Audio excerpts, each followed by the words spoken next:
The Hook with Sarah Larsen. I am your host, Sarah Larsen, and I'm really excited about today's guest. Lori Marrow with M&M Mortgage Team is here to talk about her story and her mortgage company. So, Lori, would you like to tell us specifically what it is that you do? Sure, absolutely. M&M Mortgage Team is a brokerage, so we are not a lender, we are not a credit union, and we're not affiliated with a bank. We do wholesale lending where we shop the banks for you and find the right mortgage to fit your needs. Great. Well, I will dig into that a little bit more later on, specifically, your experience there. But let's go back a little bit. Tell us a little about where you grew up and what your childhood was like. Well, I grew up in Newport News, Virginia. I have two sisters, two younger sisters. I'm the oldest. I had the benefit of pretty much living in the same home my entire life. We moved there when I was 4 or 5 and never left. My parents actually still live in that home. So it's been nice not having to move around. But then again, it did kind of put a sense of wanderlust in me, wondering what's out there. So after we got married, I did move, to different places to kind of see what it was like in different places. Oh, nice. And as a result, I still like to travel. Yeah. Where did you go to college immediately after high school? Was that No. what was your path? Kind of. When I was a little girl, I used to love to line my stuffed animals up on my bed and teach them when I was doing my homework. So I thought, I'm going to be a teacher. I really want to be a teacher. And I did go through and was accepted at a couple of different schools. One of the schools that I kind of decided on was Eastern Mennonite College in Harrisonburg, but that's because a couple of my friends were going there. The problem was I met my husband like a few months before I was supposed to finish high school. And that kind of changed my whole trajectory. Really? So when I graduated, instead of going to college with my friends like I had intended, I went to a school called Key Business College, which no longer exists. It was basically maybe a precursor to some of these, help me out here. Like a technical? These schools where you can get accelerated degrees in short periods of time and that kind of thing. Okay. So I ended up taking accounting because I was always good at math. Mm-hmm. And I got an accounting certificate from there and then went to work for a company called G.G. Wilkins, which again doesn't exist anymore. It was a tool company and I was an accountant for them.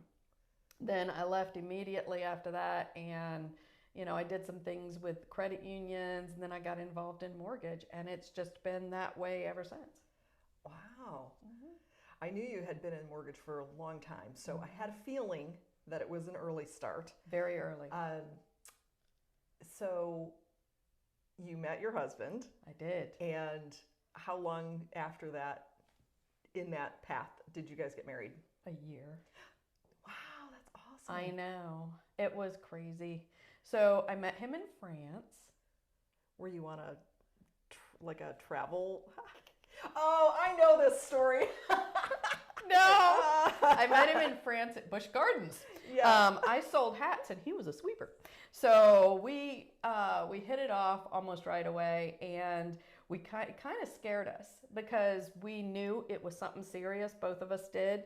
And we avoided each other for about 2 weeks because it scared us. Like, wow. I think this is it, Yeah. And it felt like I was too young. Mm-hmm. And my parents were saying, yeah, you're too young. So Dave is a year younger than I am. Okay. Even though he lied at Busch Gardens and said he was the same age as me. Even had a class ring that said 1986. And he didn't graduate until 87, yes. So that truth came out much later. That's so funny. I know, it's terrible. But his parents were moving from Newport News to Williamsburg, and he only had a month left of school.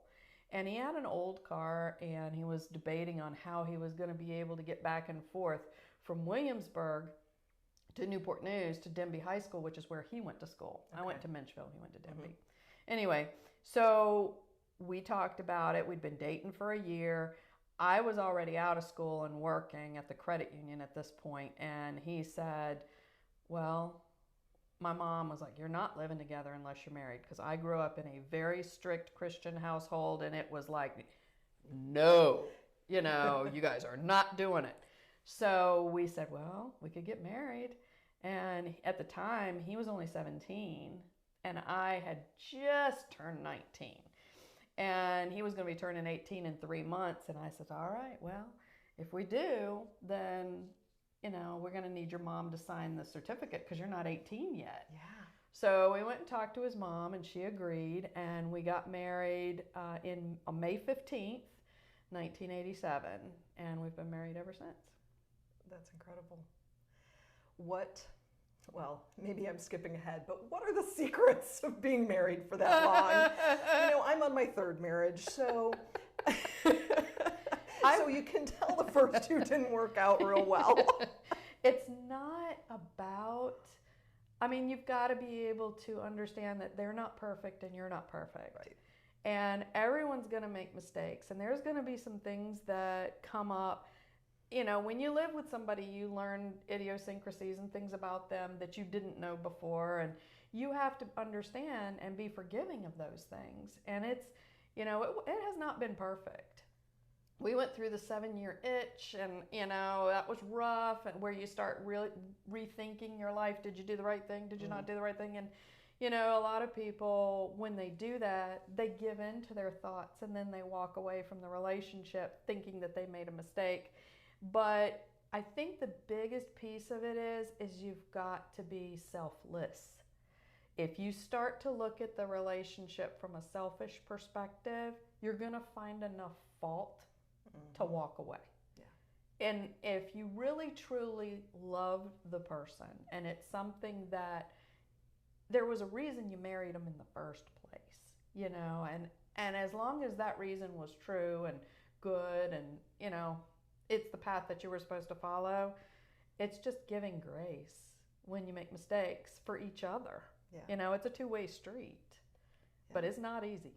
No, marriage is not easy. Mm-hmm. And I will say just what I have discovered, because this is definitely the right marriage for me. And it's, no marriage is simple, easy, right? That's right. But we just speak the same language. Mm-hmm. And, if you're looking at the love languages, I think we're pretty similar. And, in that realm, we work together well. So it's a good one. Whereas in the past, I had 2 husbands that wanted to change me, despite thinking that I had married them. I had laid all my cards on the table and thought that we were going into this with eyes wide open. Yeah. And so it was, I feel I'm finally there. Maybe I'll get to year 39. If I have that many years left in my in my life, then hopefully we'll get there. Yeah, exactly. It's not been easy, but there have been a couple of times that we almost walked away from each other for various different reasons, and we just got back to the core of the relationship. What was it that attracted us to each other in the first place? And there it is. Yeah. Well, thank you for sharing that, because not everybody has that experience or has put in, the time or. Oh yeah. There were a couple of things. Never hurts to share some tips on how to do that. There were a couple of things that came up that would have been non-negotiables for a lot of women. Yeah. And probably for a lot of men. But the truth of it all is, I guess it just comes down to, when I make a promise, I stick to it. And I didn't. He's never beat me. Mm-hmm. There's never been any kind of violence towards each other. Maybe some verbal violence every now and again when we get aggravated with each other. But other than that, no, there's never really been any risk of harm to each other. It's been things that, we've had issues with infidelity. We've made it through that. We've had issues of midlife crisis. We've made it through that. We've had issues of dishonesty. We've made it through that. But really, it's just a matter of living life with another human. And we all change as we age. And we got together so young. I mean, really, we went through the whole bit of maturing into adulthood together. Right. And it's just, there's a deep connection there as a result of walking down these paths. We've gone through financial turmoil together. We've gone through homelessness together. We've gone, there's been a lot of things that would split others up. Yeah. And the fact that I'm able to be on the other side and still wearing the ring, still together, same guy, still in love with him, he's still in love with me. I hope. Dave, you better still be in love with me. But no, I'm just kidding. I think I could Yeah. probably speak to that. But it's, I mean, there's been a lot of issues that we've walked through. And I think a lot of times, too, that the experiences that we have are preparing us to be able to help others walk through those experiences. So I've always been a give it forward kind of person. Yeah. And I love being able to share and hopefully help someone else from going down the same paths that I had to go down, because some of them were very, very painful. Yeah. Thank you. Thank you for sharing that. Well, let's go back to and you mentioned, I like to look at life through the lens of disruption, and we have already heard of several of those. Oh, yeah. And so, obviously, those challenges in your marriage are some of those. Mm-hmm. What about when it comes to career? We've already touched on it a little bit, but you guys got married young. You switched from going away to college like you thought you were going to do. That's a pretty big change at that age to do that and change your path in life. Right. How did that feel?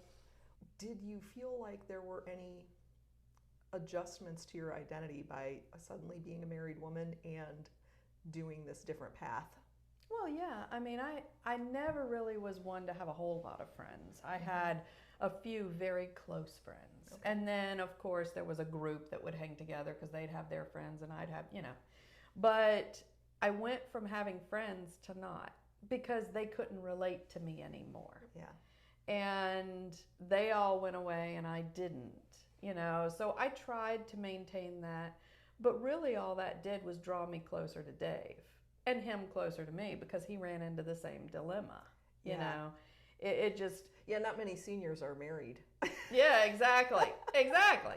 So he really couldn't bond with anyone, and the things that his buddies were doing wouldn't have been appropriate for a married man to do anyway. Right.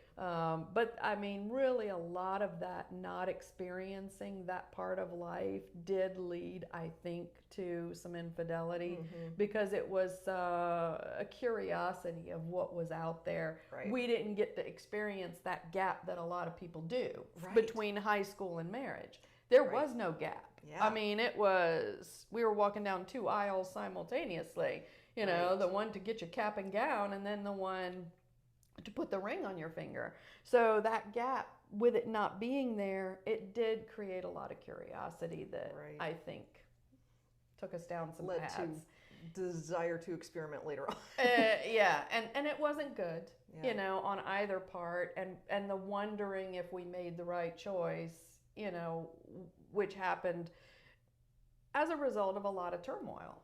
We were young. We didn't know really how to manage money well.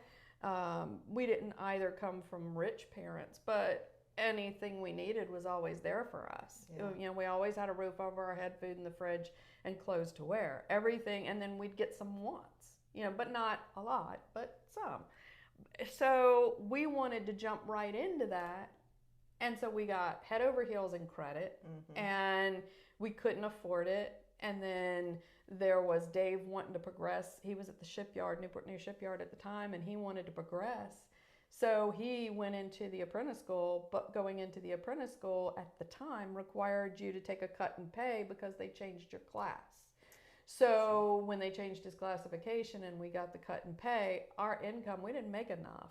Then I find out I'm pregnant with our first child, and it was a difficult pregnancy for me health-wise.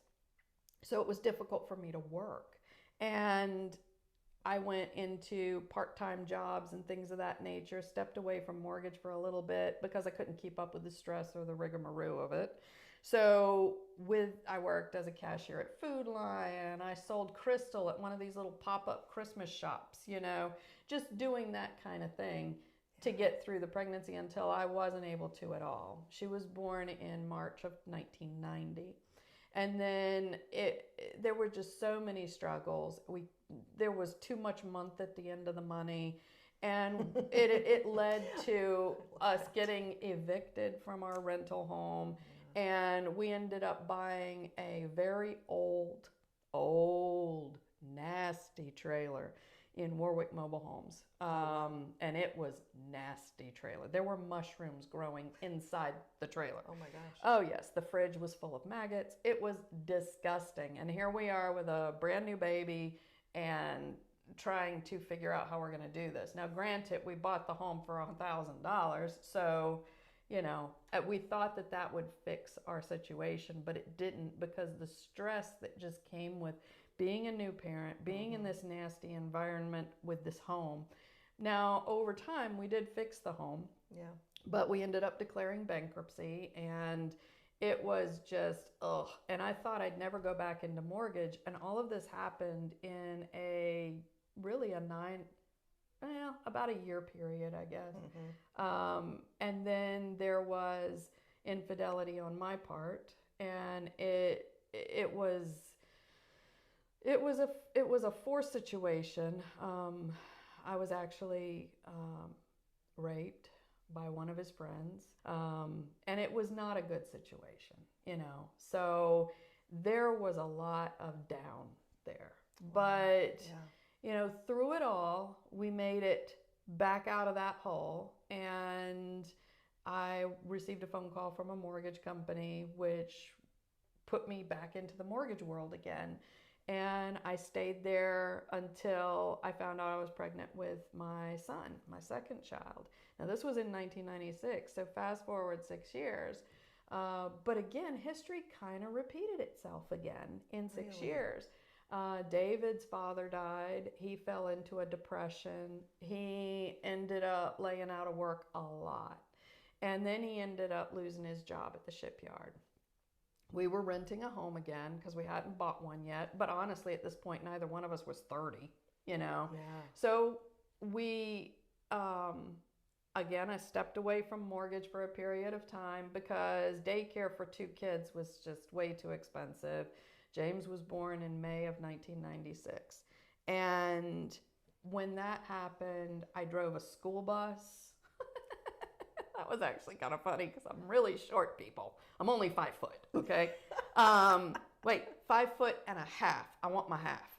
So you see this little person crawling up onto the school bus, and I ended up driving for Enterprise Academy in Newport News. Enterprise Academy is a school where kids that they got kicked out of the regular school system for behavior issues and things of that nature. So, So I drove that bus, and I had a whole bunch of middle school and high school kids on the Rebel bus. rousers. Oh my gosh, yes. And it was a long route. It ran the whole length of Newport News. So it took almost an hour and a half to do the entire run. And so you've got some of these guys on the bus that long. And So I was doing that and delivering papers in the middle of the night for the Daily Press just to get enough money to keep things going, trying to keep us alive, But then Dave was helping with delivering the papers. He also started driving a school bus. Then he switched to a dump truck, and he's like just trying to get out of this funk, because his dad died in May of 96 as well. Okay. And for a young man to lose his father that early, that was very, very, very hard because he didn't have anybody that, even though my dad was alive, still is, it wasn't his dad. And it was just a really hard thing for him. So he went to a job fair in Hampton, and it was for Tampa Bay Shipbuilding. And he took the job at Tampa Bay Shipbuilding, but I was needing to finish out the school year here because a whole year had passed. We were in May of 97 at this point, and JC was a year old, my son. So Tiffany was in school. We wanted her to finish the school year. And plus, as a bus driver, I wanted to finish the year That out. makes sense. Yeah. He left it was Easter Sunday he left. So I don't remember when Easter was that year. It was either into March, early April, whatever. Yeah. So he goes down there with a Firebird, which is what he had. And he was sleeping in his car and in the parking lot of the shipyard and working during the day in Tampa Bay, Florida. Wow. Yeah, it was not cool. But he did it for almost a month. I was trying to hold the fort down at home. I was really missing him, and he was really missing me, and this is before cell phones. So there was not really a way that I could text him, call him. I had to wait for him to go to a payphone and call me. And about 4 weeks in, he said, I can't do this anymore. I can't. And I said, yeah, but what do you have here? What are your options? And he really didn't have any. So he said, well, I'm going to come home and visit. So he drove home, visited with us for a weekend, and then he went back. But when he went back, all of his tools were gone. Everything was gone. They gave him his job back, but he had to start all over acquiring stuff. Oh my gosh. Yeah, it was a rough period. Yeah. I mean, during that year, 97, we did end up going down and lived in a hotel with the kids for almost a month and a half. I really didn't know what I was going to do. I had a part-time job at the Disney store at Coliseum Mall when it was here. And I went to Disney there. We were living in Lakeland, which is between Orlando and Tampa on I-4. And we picked the middle because, it's between the two. Yeah. And I never heard back from Disney. And I'm going, oh my gosh, why can't I get a job with Disney? I'm already working for them. I don't understand. So we pawned our wedding rings. We pawned everything just to be able to feed the kids. Living in hotels is not fun, but when you have 2 children, young children, it's really not fun. Yeah. We didn't have any help from the parents financially because neither one really could. And I went downstairs. I was avoiding the front desk. It was like the last week for us. And I had no money left. We had nothing else to pawn. And I went down there. It was an Indian-run hotel. And I went down and wanted to talk to them. And I approached the desk. I remember I could hear my heart beating in my ears. I was so scared. Yeah. I didn't know what our option was going to be. And all of our belongings was in a truck in the parking lot that we had rented. And we were paying crazy money for this truck. And I walked up to the desk, and the lady came to the desk, and she said, yes, Mrs. Morrow, how can I help you? And I said, I know our rent is due for another week. I said, but I don't have it. Is there anything I can do? And she said, no, you don't have any rent due this week. Somebody paid it for you. Still to this day, I do not know who that was. Wow. And then I get back up to, I was shocked. I said, are you sure it was our room? And she said, oh, most definitely. And I said, well, who was it? She said, I don't know. And I said, okay. So I went back upstairs to the room, and as soon as I get there, the phone rings, and it was Disney World. And they called and they said, we have a very special job for you. We want you to be the voice of Walt Disney. And I said, what? We want you to work for Vista United Telecommunications. And I said, no way. Yeah, way. Can you be at work tomorrow? And I'm like, I'll figure it out, So we had the kids, and I'm trying to figure out what I'm going to do with the kids. How am I going to work this out? Well, she said, well, maybe it won't be a big deal because you don't need to come to work until 7 o'clock at night. Dave will be home. Yeah, that'll work. Yeah. So I went in, we did the voice lessons. I got to record some different messages, thank you for calling Walt Disney World, the most amazing place on earth, all this stuff. And then you sit there and you answer the phones, when people call Walt Disney World, the main number. Yeah. So it was really a telephone operator job, to be quite honest with you, but it was but still the way they pump it up and make it sound super awesome. You're the voice of Disney. I know, exactly. You're the first person people hear, so you got to have magic in your voice. You've got to have a smile in your voice. But I did do a lot of training while I was working there, and I only did that job for about 9 months, and then HR called and said, they call it casting. Oh, they called and they said, all right, the job we really hired you for is open now. And I went, what? Excuse me? And she says, yeah, you're going to Vista Credit Union. You're going to be in the mortgage department. Are you kidding me? I cannot get away from this. So I ended up doing mortgages. I was a closer for Vista Federal Credit Union, and I did that job, and back in mortgage again, Yeah. So we went from homelessness to owning 3 homes in a period of probably 3 years. Oh my gosh. Yeah. That's incredible. I know. And what would you attribute the fact that you made it through that period? I mean, is it just continuing? Oh, it got so low. I remember being on my knees in the bathroom in the hotel just asking God to kill me. I said, I can't do this anymore. Just kill me. I can't. But honestly, God's grace, my faith, and my partnership, my deep partnership with Dave. Honestly, I feel like those 3 things in that order is what got me through it. And it's what got me through every challenge in my life. Yeah. And every time I think I know what path I want to follow, I'm constantly reminded of the path that he has for me. Yeah. And if I get put right back on that track again, it's like, okay, you veer off this way, and then now I'm bringing you right back because this is where you're supposed to be. But I will say that all of the challenges that I have been through is what has helped me in my career, because the empathy that I have for people, life happens. And I got to sample almost all of the big ones. And when someone's sitting there talking about their credit, but they need a home, or they want a home, or they want to save their home, or whatever the case may be, it does help me help them better, because I know what it feels like.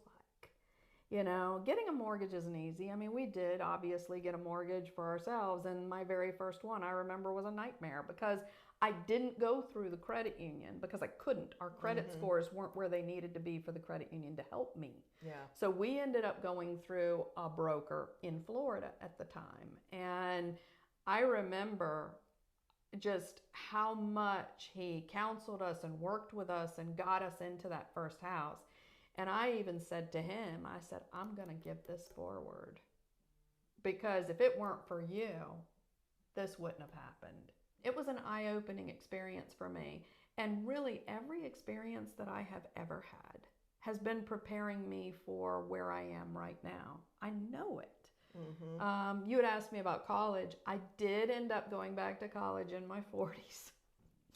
Yes, it can be done, women. You can go to school in your 40s. It was difficult because you're managing a household. Yeah. I had teenagers many at more home at the time. than you do at 18. Yeah. Plus, I'm working full time. Yeah. But I did well. It took longer. And I ended up getting a master's degree. It took me 8 years to get it because, I'm doing it in part-time pieces.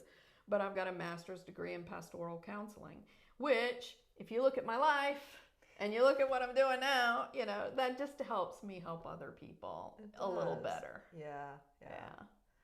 Well, buying a home or financing a home is, one of the most stressful events that most people go through. Oh, yeah. And so for you to be able to help people through that, I mean, not only your experiences, I know that is a tremendous help because you're not judging people. No. I know that. Yeah, it's definitely, it's the heart. Yes. I have a heart for it. So whether the credit's great or not great, whether it's, whatever the case may be, it's just getting someone into that next step of life, because having that home that you own does provide a sense of security. You don't feel like the landlord's going to kick you out on the 6th of the month because you didn't pay your rent. And you don't live with that fear, really. Yeah. I mean, there's more levity to the situation. If you need to pay it late, just make sure you pay it during the first 30 days so you don't get a late on your credit. But worst case, truly you can pay later than that, and they're not going to be there to kick you out of the house. Yeah. You've got to Takes much really longer. much longer. So, and two, the mortgage companies don't want your house. They want to work No. with you to try to keep you in the house. So a lot of times if you fall behind, it's not like a landlord that's going to be filing something at the courthouse, at 9 o'clock on the 6th of the month. It's not like that at all. Yeah. They want to try to help you stay in, and they'll work with you. Yeah. As long as you're willing to keep up your end of the bargain. Mm-hmm. So, yeah. Well, that's great for people. That's a good thing for people to hear. Just that it's not the end of the world. Mm-mm. And, you have gone through bankruptcy. I too have gone through bankruptcy. And when you're, especially I had been in the mortgage industry for many years at that point. And that's also my background. And when you hit that, that credit is so important, right? And so that was devastating to me to have to do that. And I took a long time to get to that final point of filing, because I just knew the shame for me that came with it. And, nobody wants to admit that they had that issue or had made such drastic wrong choices that you end up there. And I think that's just another thing that people need to understand, that you get through it. Yes, you do. And Yes, you'll you do. recover from it faster than you think you will. You will. And it's really okay. It's okay. It is okay. And you can become you can do better the next time around. It is okay. And I'm not going to say bankruptcy's great, bankruptcy's not, but I am going to say that bankruptcy actually has some biblical backgrounds, because in Israel, the Jews always have what's called the year of Jubilee. And the year of Jubilee is the 7th year. There's a lot of similarities, if you learn or study about that, to the bankruptcy laws, which is kind of interesting. The 7-year thing already has me. 7 years. So any debt that you owe, the way it was understood in Jewish law was any debt that you owed had to be paid within the first 6 years, because the 7th year, if you hadn't finished paying it, your debts were forgiven. With bankruptcy law, or the way the bankruptcies are written and the way we look at it from a mortgage perspective, is when it's on your credit, after the bankruptcy has been on your credit report for 7 years from the date of discharge, it used to be that it was eligible to be removed from your credit report so that it wasn't there anymore. Now they've bumped that to 10 years, but unless it's a 13, that's a little different. There's a whole lot of weirdness. Yeah, there's differences. But there's still the similarity on that. With bankruptcy, too, is that you cannot file another bankruptcy in most cases for 7 years. So it's like that 7 just keeps repeating. Yeah. And then if you go back to the Old Testament, the number 7 is the number of completion. Because Jesus took 7 days, or God took 7 days to make the earth. Right. And it was on the 7th year, the 7th day, that he rested. So that number 7 is pretty awesome, if you go down that. But that's just a little side note. Little rabbit hole for us. Little rabbit hole. Number 7. Number 7. Yeah. Oh, so, and even on like these gambling machines, the number 7, it's like 7 is a good thing. Seven's a good number. What other kinds of advice would you have for people when it comes to financing a home? Be completely honest, brutally honest with your loan officer. Give them more information than they need, especially if they're a broker, like myself. Because if you are telling them the whole story, you're not going to get any surprises later. Yeah. The problem comes in where the borrower tries to do my job for me. And they say, oh, well, they don't need to know about that. Yeah. And then we get down the road, we're a week from closing, and poof, it comes out somewhere, whether it's title search or some of the background checks that are happening for the borrower. And then we have to go down a hole and it delays closing and everybody gets upset and blah, blah, blah. The best thing is to just tell me everything up front and let me pick and choose what I need to work with and what I don't. That's really the biggest thing, because the more you tell me, the better I can help you. Yeah. Well, that makes a lot of sense. You're the one who's putting it together to present to the underwriter, and you have how many years of experience in the mortgage industry? Oh my gosh. Like 1987 was when I got in the first time. Yeah, so the year I got married. So I've been doing this since I was a teenager, people.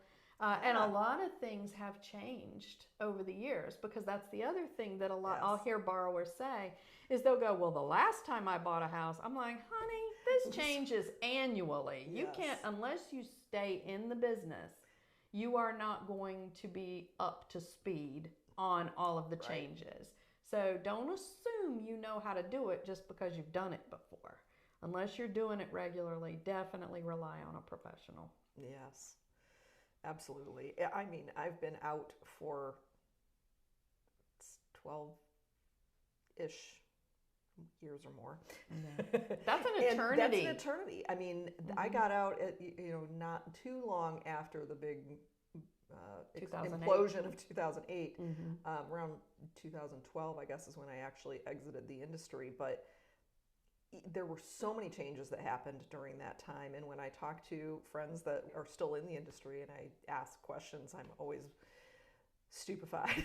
Yeah. It's like, you can do that? I've never heard of that. I know. You can do that. Yes. I know. So. And I learn every day. Every day I'm getting something new that I hadn't had before. We've got a new act going into play in May 1st, which is going to change how loans are priced. And it is going to reduce the pricing adjustments on people with lower credit, but it's going to slightly increase the pricing adjustments for people with good credit. So, of course, the people with good credit are going, no. Oh. Yeah. Oh. Yeah.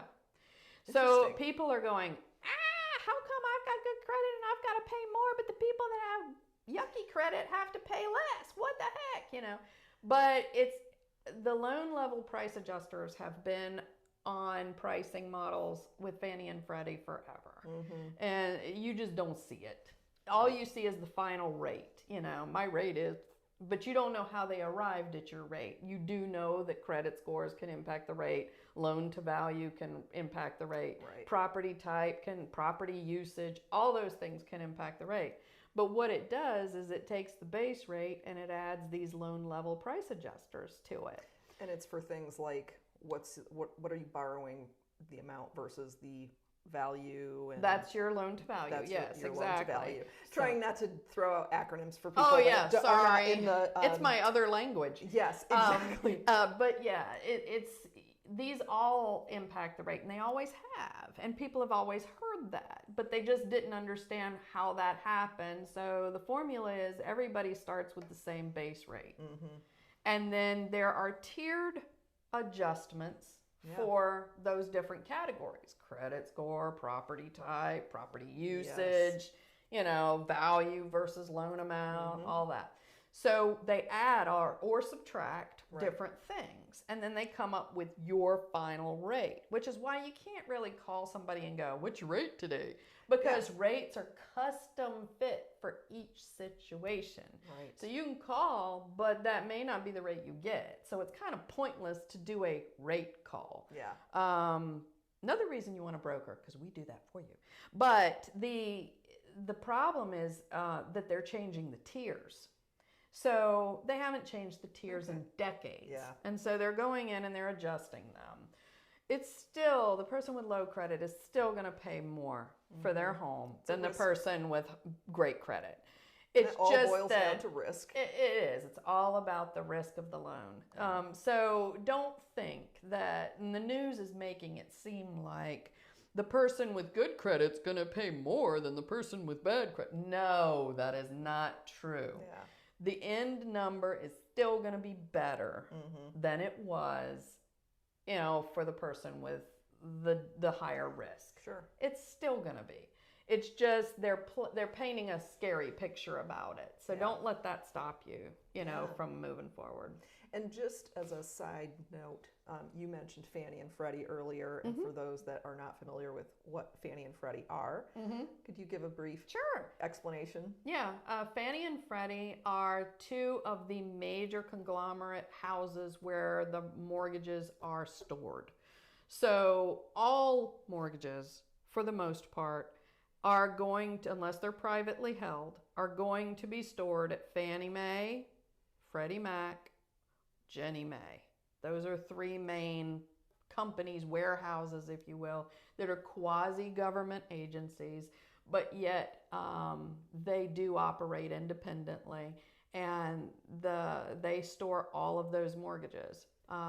That's why mortgages, in essence, drive the economy for the United States. So we really need to keep that healthy. And when it's not healthy, we notice it in every aspect of our economy. So interesting.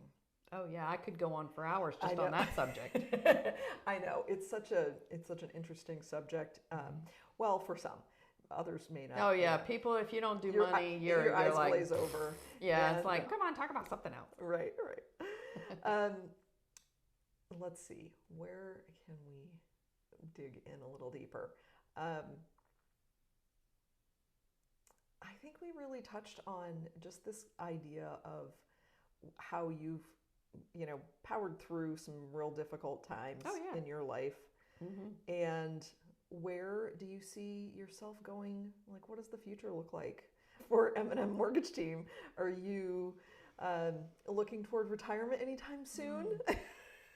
I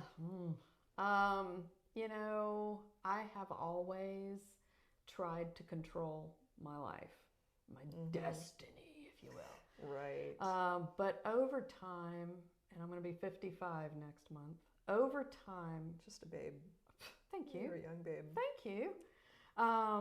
Thank God for good hair color. That's right. And, but I've learned that our life isn't ours over the years. And when you make that realization that, you're allowed to make certain decisions, but as you can see with my life, every time I would make a decision to go this way, circumstances would put me right back on the track again in the mortgage arena, and then I'd go this way and then right back on the track. So your life gets difficult when you veer off the path that God has for you. Yeah. Your predetermined path. When you get off that path, that's when trouble happens. But when you're on that path and you're doing everything that you should, you're following the correct, there's a level of peace.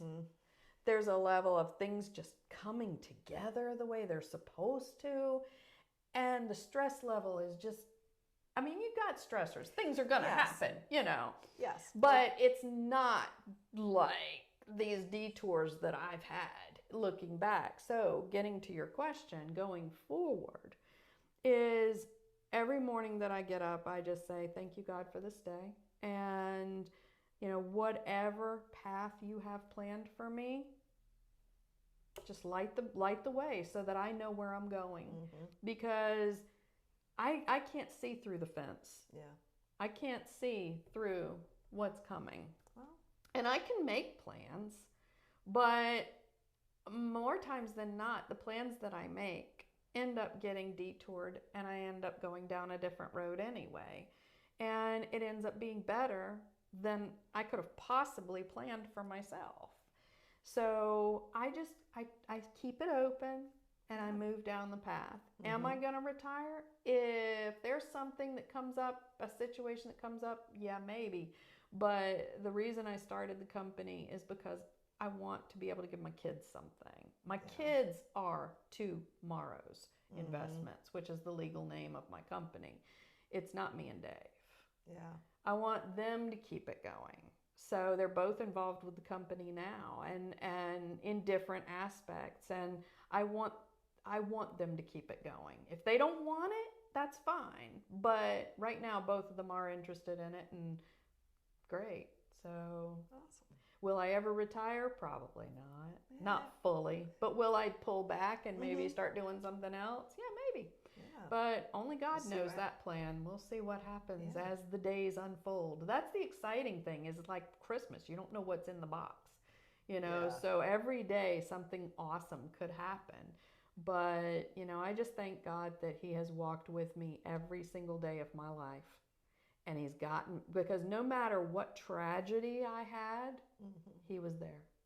He was there when I couldn't even go, when I had to walk it alone. He was there. So I was never really alone. So I give Him full credit for everything that has happened. I give Him credit for the business. I try not to worry when numbers look scary. Right now they're kind of scary.